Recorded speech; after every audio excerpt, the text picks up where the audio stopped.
तो बात करेंगे 376 आईपीसी यानी कि बलात्कार के लिए जिसमें सज़ा दी गई है।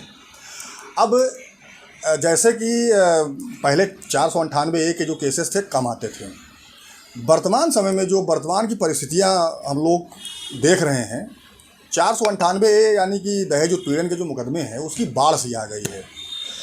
अब यही चीज़ 376 आईपीसी के साथ भी हो रहा है, क्योंकि ज़रा सा भी जैसे दो लड़के लड़की आपस में रिलेशन में हैं और सहमति से, दोनों की सहमति, इसमें विशेषकर जो लड़कियां हैं उनकी जो कंसेंट होती है, उसके कंसेंट के बाद दोनों में फिजिकल रिलेशन भी होते हैं और ज़रा सा भी मनमुटाव हो जाने के बाद एक धाड़ से FIR 376 की आती है कि भाई इन्होंने हमारे साथ ये वादा किया था और ये जिसकी वजह से हमने अपनी सहमति दी शारीरिक संबंध बनाने के लिए और उसके बाद इन्होंने हमारा ये वादा इन्होंने पूरा नहीं किया।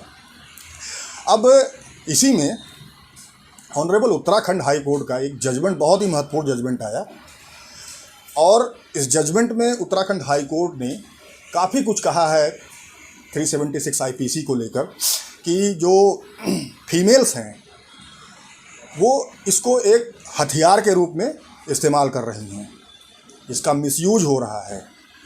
अब आप ये सोचिए कि अगर इस तरह की FIRें होती रहेंगी तो ऐसा लगता है कि आने वाले भविष्य में इसकी भी एक बाढ़ सी आ जाएगी न्यायालयों में। तो इसी पे हम आज बात करेंगे और आपको बताएंगे कि ऑनरेबल उत्तराखंड हाई कोर्ट का जो ऑब्जर्वेशन था 376 आईपीसी को लेकर, तो क्या था और क्या कहा ऑनरेबल उत्तराखंड हाई कोर्ट ने। उत्तराखंड हाई कोर्ट के समक्ष एक मामला आया, Manoj Kumar Arya versus state of Uttarakhand, criminal business application number है 79/2021 और इसका जजमेंट आया 5 जुलाई 2023 को। आप चाहें तो इसको हमारे गूगल बाबा से पूछ सकते हैं और या ऑनरेबल उत्तराखंड हाई कोर्ट की वेबसाइट पर आप जाएं, वहाँ भी इसको सर्च कर सकते हैं। अब ये मामला आया, इसमें मामला ये है कि एक लड़का एक लड़की पिछले कई वर्षों से रिलेशन में थे। लड़की का ये कहना था कि भाई इन्होंने हमसे शादी करने का वादा किया और फिर हम लोगों की सहमति, यानी कि मैंने भी सहमति दी कि इस चीज़ के लिए कि हम लोग फिजिकल रिलेशन भी बना सकते हैं और ये फिजिकल रिलेशनशिप कई सालों तक चलता रहा। उसके बाद उस जो लड़का था उसका विवाह किसी दूसरी महिला के साथ हो गया। ये जानकारी उस लड़की को भी थी। जानकारी होने के बावजूद भी लड़की का जो रिलेशन था उस लड़के से ख़त्म नहीं हुआ और बराबर दोनों में आपसी सहमति से फिजिकल रिलेशनशिप बनते रहे। अंततः लड़की ने एक FIR कराई कि इन्होंने शादी का वादा किया था और जिसकी वजह से मैंने इनके साथ फिजिकल रिलेशनशिप बनाने की सहमति दी थी। ये ध्यान से सुनिएगा, सहमति वर्ड बहुत ही महत्वपूर्ण है 376 आईपीसी के केसेस में, क्योंकि जब तक किसी लड़की की सहमति नहीं होगी तब तक ये केसेस नहीं बनते हैं। यानी कि तब अगर लड़की की सहमति नहीं है तभी ये 376 आईपीसी के एम्बिट में आता है। और उत्तराखंड हाई कोर्ट ने, हाँ एक चीज़ और है कि अगर आपने सहमति दे दी कि भाई नहीं हमारी भी सहमति थी फिजिकल रिलेशनशिप बनाने के लिए, तो वो 376 आईपीसी के एम्बिट में नहीं आता है। अब उत्तराखंड हाई कोर्ट ने इस पर जो टिप्पणी की है वो मैं आप लोगों को बताता हूँ। Rape law misused as a weapon by females upon differences with male counterpart. अब आप सोच लीजिए कि एक उच्च न्यायालय इस तरह की अगर टिप्पणी कर रहा है तो यानी कि ऐसे बहुत से मामले सामने आए होंगे जिसकी वजह से ऑनरेबल हाई कोर्ट को इस तरह का जो आदेश है वो करना पड़ा। अब देखिए, हमें हमारे समाज को दोनों चीज़ें समझनी पड़ेगी, यानी कि ऐसे अपराध होते हैं, ये भी सत्य है, परंतु ऐसे अपराध जो है वो जो अपराध की श्रेणी में आ जाते हैं, जो सहमति से संबंध बनाए जाते हैं वो भी इस अपराध की श्रेणी में ला दिए जाते हैं। यानी कि लड़के लड़की का जब कंसेंट होता है फिजिकल रिलेशनशिप का, और ज़रा सी कोई बात हुई तो उसमें भी 376 आ जाता है। अब 376 जो आईपीसी में है, उसमें मेन यही चीज़ है कि किसी महिला की इच्छा के विरुद्ध अगर उसका कंसेंट नहीं है, आपने जबरन उसका यौन शोषण किया, फिजिकल रिलेशनशिप बनाए, तो वो 376 का अपराधी माना जाएगा।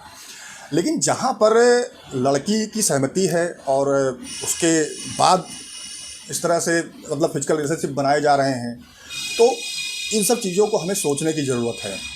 और पढ़ा लिखा समाज है, पढ़े लिखे लोग हैं, फिर भी ये चीज़ें नहीं समझते हैं। भाई वादा किसी चीज़ का अगर कर दिया गया तो उसके बाद आपने फिजिकल रिलेशनशिप बनाने की सहमति दे दी, ये एक सोचने का विषय है और ये हम सभी को सोचना चाहिए।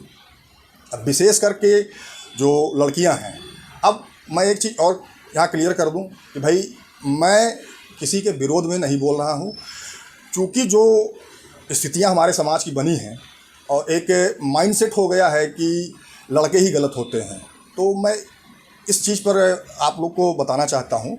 हाँ, ये सत्य है कि इस तरह के अपराध होते ज़रूर हैं, लेकिन कुछ गलत भी एफआईआरें हो जाती हैं, जैसा कि ये उत्तराखंड का मामला आया।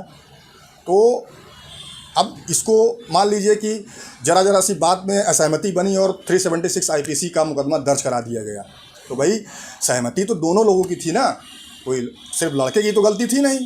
भाई लड़के ने अगर ज़बरदस्ती किया होता तब तो चलिए ठीक है, 376 का अपराध कारित किया उसने, लेकिन इस केस में लड़के और लड़की की दोनों सहमति थी और पिछले कई सालों से थी, और ये जानकारी लड़की को थी कि उसका विवाह हो चुका है, फिर भी लड़की उस लड़के के संपर्क में थी और बराबर फिजिकल रिलेशनशिप बनाए गए हैं दोनों के बीच में। तो ये एक बड़ा सवाल है। भाई इस तरह की अगर पहले आप संबंध बनाइए, फिर आप एफआईआर कराइए, फिर ये कहिए कि इन्होंने मुझसे ये वादा किया था, तो भाई देखिए आप लोग सब पढ़े लिखे लोग हैं, तो आप लोगों को ये पहले समझना चाहिए।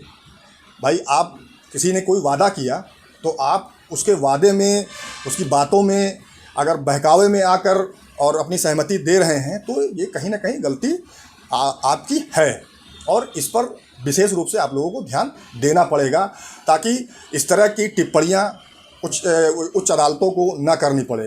अगर इस तरह की एफआईआरें होती रहेंगी, जैसा कि इस ऑनरेबल उत्तराखंड हाई कोर्ट के जजमेंट में आया है, जो कि मैंने आपको बताया, तो ये समझ लीजिए कि एकदम से बाढ़ सी आ जाएगी। और कोई बड़ी बात नहीं कि आने वाले भविष्य में, आने वाले समय में कोई ऐसा कानून आ जाए कि भाई इसको भी 498A की तरह ट्रीट किया जाने लगे, कि जिसमें कठोरतम सज़ा है और उसमें आसानी से लोगों को जमानत मिल जाए और सज़ा का प्रावधान भी घटा दिया जाए। इसमें कोई बड़ी बात नहीं है। तो इस पर हमें विशेष ध्यान देने की ज़रूरत है, क्योंकि इससे जिसके ऊपर एफआईआर होती है उसका भी सामाजिक और पारिवारिक जो परिवेश है वो ख़त्म हो जाता है, ख़राब हो जाता है।